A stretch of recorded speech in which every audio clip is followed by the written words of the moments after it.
मेरी strategy prelims की बस 3 फैक्टर्स पे थी। पहला, स्टैटिक पोर्शन को अच्छे से रिवाइज करना। सेकंड, करंट अफेयर्स के लिए मैंने कॉम्प्रिहेंसिवली पीटी 365 में कवर करी थी। And third is the PYQ का एनालिसिस बहुत ज्यादा इंपॉर्टेंट है। मेरा आर्ट एंड कल्चर इतना अच्छा कवर नहीं हो पाया था, तो मैंने उसको ज्यादा टच नहीं किया। मैंने बेसिक्स कर लिया, बट मैंने फोकस किया ज्यादा से ज्यादा रिवीजन पे और सेम सोर्स को रिपीट करने पे। अगर मैं प्रीलिम्स की बात करूं तो मेरे को पीवाईक्यूज ने बहुत ज्यादा हेल्प किया, क्योंकि प्रीलिम्स के लिए मैंने कोई टेस्ट सीरीज नहीं लगाई थी। Get through the current affairs, the test series is important and you are not required to take 2 or 3 test series. You can just stick to the one test series. मैंने coaching मतलब ऐसे नहीं लिया कि एक फुल फ्लेज कोचिंग ली हो। बाद मैंने रियासत अली सर की IAS मेंटोरशिप में एनरोल किया था। कहाँ क्या है ये छोड़िए, जो आपके साथ है उसे देख। और दूसरे है रियासत अली सर, बहुत ज्यादा मेहनत की है। Don't see the resource constraint if you have any. I think if I can do this then anyone can do this. मेरा नाम चंचल गर्ग है, मैं गुलाउटी से हूँ, गुलाउटी उत्तर प्रदेश से हूँ। मैंने अपनी एजुकेशन हापुड़ से करी है और मैं Shri Ram college of commerce से मैंने ग्रेजुएशन करी है और अभी मैं दिल्ली स्कूल ऑफ इकोनॉमिक्स में एमकॉम कर रही हूँ। ये मेरा फर्स्ट अटेम्प्ट था और मेरा ऑप्शनल कॉमर्स एंड अकाउंटेंसी रहा है। मैम, जैसा कि आपने बताया एसआरसीसी से आप, एसआरसीसी एकदम से खुद इतना बड़ा ब्रांड है बीकॉम में। जो भी कॉमर्स का स्टूडेंट होता है उसका एक सपना होता है कि वो एसआरसीसी पढ़े। तो एसआरसीसी से करने के बाद आपका ये यूपीएससी की तरफ रुझान कैसे हुआ? मैंने ग्रेजुएशन में एसआरसीसी में एनरोल किया था, बट क्योंकि मेरी जो बैच है वो कोविड एरा के टाइम का है, तो मेरे पास बहुत ज़्यादा टाइम था सेल्फ इंट्रोस्पेक्ट करने के लिए। तो मेरे एक और मेंटोर हैं, मतलब 12th क्लास के मेंटोर हैं, तो उनका ये सजेशन था मुझे कि मुझे इस तरफ जाना चाहिए। और क्योंकि मेरे पास समय भी था तो मैंने सोचा कि मैं एक बार इसको मौका दूं, और फिर जब मैंने इसको पढ़ा तो मुझे इंटरेस्टेड लगा। तो इस तरीके से मेरी जर्नी शुरू हुई। मेरी स्ट्रेटेजी प्रीलिम्स की बस 3 फैक्टर्स पे थी। पहला, स्टैटिक पोर्शन को अच्छे से रिवाइज करना।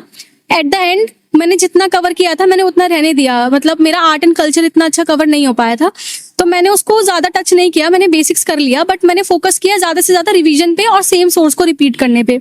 सेकंड, करंट अफेयर्स के लिए मैंने कॉम्प्रिहेंसिवली पीटी 365 में कवर करी थी। And third is the PYQ का एनालिसिस बहुत ज्यादा इंपॉर्टेंट है और इसमें मैंने कुछ यूट्यूब वीडियोस की हेल्प ली। मेंस आंसर राइटिंग का सबसे पहला यही कि सिलेबस बहुत अच्छे से कवर होना चाहिए। अगर सिलेबस कवर्ड नहीं है तो आंसर राइटिंग में डायरेक्टली गो थ्रू जाना अच्छा नहीं है। तो सबसे पहले कॉम्प्रिहेंसिवली सिलेबस को कवर करो, और आंसर राइटिंग जैसे हम नॉर्मल करते हैं बस वही होती है। बस थोड़ा होता है कि एक तरीका होता है कि जैसे मतलब क्या स्ट्रक्चर होना चाहिए, क्या कीवर्ड्स होने चाहिए, तो वो मुझे लगता है कि वो टाइम के साथ आ जाता है। But what matters is that you just keep going, that also. And ma'am, इसमें टेस्ट सीरीज और पीवाईक्यू कितना हेल्प कर पाया आपकी जर्नी में? अगर मैं प्रीलिम्स की बात करूं तो मेरे को पीवाईक्यूज ने बहुत ज्यादा हेल्प किया, क्योंकि प्रीलिम्स के लिए मैंने कोई टेस्ट सीरीज नहीं लगाई थी।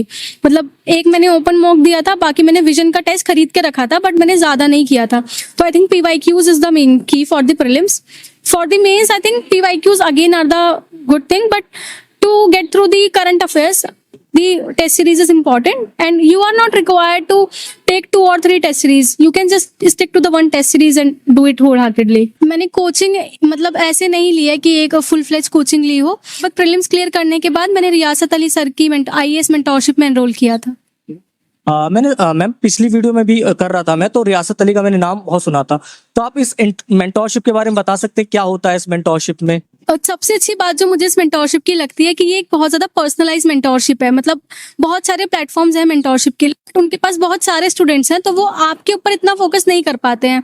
बट इस मेंटोरशिप में क्या है कि आपके ऊपर एक फुल फ्लेज फोकस रहता है। जैसे मेरा मेंस की प्रिपरेशन में सर का पूरा फोकस मेरे ऊपर था। सर ने मुझे टाइम टू टाइम बहुत ज्यादा हेल्प करी, और ऑल्सो इंटरव्यू के टाइम पर भी सर ने बहुत ज्यादा डेडिकेटली मेरी हेल्प करी। तो अगर मैं ऐसे की बात करूं तो ऐसे में सर ने इवेल्युएशन पे बहुत ज्यादा फोकस किया था। मैं सर को ऐसे लिख के देती थी, ना केवल उनके दिए हुए ऐसे बल्कि दूसरे ऐसे पीवाईक्यूज भी लिख कर देती थी। तो सर इवेल्युएट करते थे टाइमली, और मुझे मतलब बहुत अच्छा रिस्पॉन्स देते थे। काफी अच्छे फीडबैक सर ने दिए, जिससे कि मेरा स्कोर मुझे लगता है काफी इंप्रूव होगा। और एथिक्स की बात करें तो एथिक्स में भी पीवाईक्यूज पे सर ने मुझे बोला था कि ज्यादा फोकस करना है। सर ने बताया कि किस तरीके से स्ट्रक्चरिंग वगैरह करनी है, क्योंकि एथिक्स की जो स्ट्रक्चरिंग होती है आंसर्स की वो डिफरेंट होती है GS 1 2 3 से, तो उसमें हेल्प किया। बाकी GS 1 2 3 के लिए सर ने टेस्ट सीरीज मुझे काफी अच्छी प्रोवाइड करी। काफी कॉम्प्रिहेंसिव क्वेश्चंस थे कि जो मेरा करंट अफेयर्स था वो काफी अच्छा रिवाइज हो गया। स्टैटिक में मेरा साथ के साथ रिवाइज होता चला गया। अब मैंने रियासत सर के अलावा और कहीं से टेस्ट सीरीज वगैरह ज्वाइन नहीं करी थी, तो मार्क्स तो ऐसे सच मतलब मुझे मिले नहीं थे। बट स्टार्टिंग में अगर मैं बात करूं तो तब मैं सर के पास स्टार्टिंग में गई थी, तो मेरे मार्क्स अराउंड 40-50 थे। बट एंड तक आते आते मुझे सर मतलब हाफ मार्क्स से अराउंड एक ऐसे में मुझे 70 मार्क्स भी मिलने लगे थे।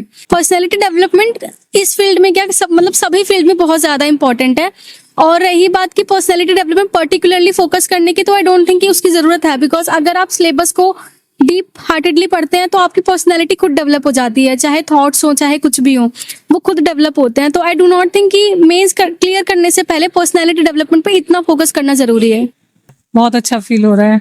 बाकी ये है कि एक शिक्षक ही होता है जो बच्चे को इस मुकाम तक पहुंचा देता है। शिक्षा हर जगह मिलती है, लेकिन एक अच्छा शिक्षक कहीं कहीं मिलता है, और मैं इसका पूरा श्रेय इसके जो शिक्षक हैं उनको ही दूंगी। और दूसरे है रियासत अली सर, बहुत ज्यादा मेहनत की है, और आज भी मैंने इनको इतना मतलब सुबह से ही यहीं खड़े हुए हैं इसके लिए, वरना कोई भी शिक्षक मुझे नहीं लगता किसी और बच्चे के गुरु यहाँ आकर खड़े हुए होंगे। तो बहुत जरूरी है आपके लिए क्या अच्छे शिक्षक का होना। कहाँ क्या है ये छोड़िए, जो आपके साथ है उसे देख। डाउट्स आते हैं इनिशियली, मुझे भी आए थे स्टार्टिंग में डाउट्स कि यार मैं मतलब रियासत सर के पास जा रही हूँ। इतना स्टार्टिंग में मैंने भी नाम ज़्यादा नहीं सुना था, बट सर से मिलने के बाद या सर की गाइडेंस के बाद मुझे समझ आया कि ज़्यादा मैटर ये नहीं करता कि किसका कितना नाम है, बल्कि कौन क्वालिटी डिलीवर करता है। So I think personalise mentorship is very important. Message मेरा यही होगा कि अगर आप यूपीएससी की प्रिपरेशन में हैं तो do it wholeheartedly, don't see the resource constraint if you have any. I think if I can do this, then anyone can do this.